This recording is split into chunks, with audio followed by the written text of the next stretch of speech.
এইসব অনলাইন জুয়ার ফাঁদে পড়িস না। অল্পতে তোকে প্রথম প্রথম তারা দিবে, কিন্তু সবশেষে তোকে নিঃস্ব করে দিবে। Yes, yes. কিরে, তোর দে আজকে খুশি খুশি লাগতেছে? আরে একটা গেমের মধ্যে 500 টাকা ঢুকাইছিলাম, এক ক্লিকে 1000 টাকা হয়ে গেছে।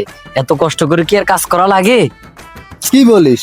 হ্যাঁ, আমরা সারাদিন কাজ করেও 1000 টাকা কামাই করতে পারি না, আর তুই এক ক্লিকে 1000? কেমনে বন্ধু? আরে একটা গেম আছে, গেমের মধ্যে ঢুকাইছিলাম, তারপর হচ্ছে এক ক্লিক দিছিলাম, 500 থেকে 1000 টাকা হয়ে গেছে। ও, তাহলে তুই কি অনলাইন জুয়ার ফাঁদে পড়ছিস নাকি?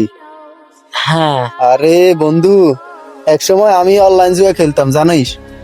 মানে আমাকে প্রথম প্রথম তারা দিয়েছে, মানে আমি 500 টাকা ঢুকাইতাম, 5000 টাকা উঠাইতাম অল্প কিছুক্ষণের মধ্যে। তার কিছুদিন পর আমি অনলাইন জুয়ার ফাঁদে পড়ছি। ফাঁদে পড়ার পরে আমি পরবর্তীতে যাই ঢুকাইতাম তারা সব নিয়ে গেছে আমার, আমি নিঃস্ব হয়ে গেছি একেবারে। তাই তোর কই, এইসব অনলাইন জুয়ার ফাঁদে পড়িস না। অল্পতে তোকে প্রথম প্রথম তারা দিবে, কিন্তু সবশেষে তোকে নিঃস্ব করে দিবি, ধ্বংস করে দিবি। তাই এসব অনলাইন জুয়ে ফাঁদে পড়িস না, বুঝছস? তুই আজকে থেকে আমাকে কথা দে, তুই এসব অনলাইন জুয়ে খেলবি না। আমি কালকেও খেলছিলাম, আমার কালকে সকালে দিছিল, তারপর সব নিয়ে গেছে।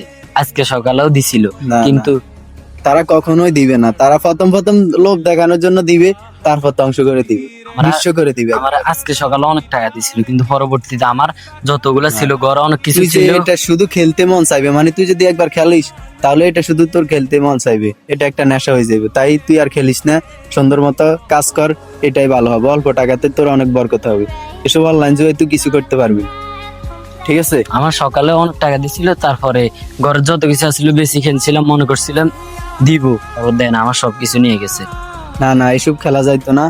কাজ করবি, এটাই ভালো, অল্প টাকায় অনেক বরকত হইবে। সবাই এই অনলাইন জুয়া থেকে দূরে থাকার চেষ্টা করবেন। ওরা প্রথম প্রথম আপনাকে দিবে, তারপর আপনাকে একেবারে নিঃস্ব করে দিবে।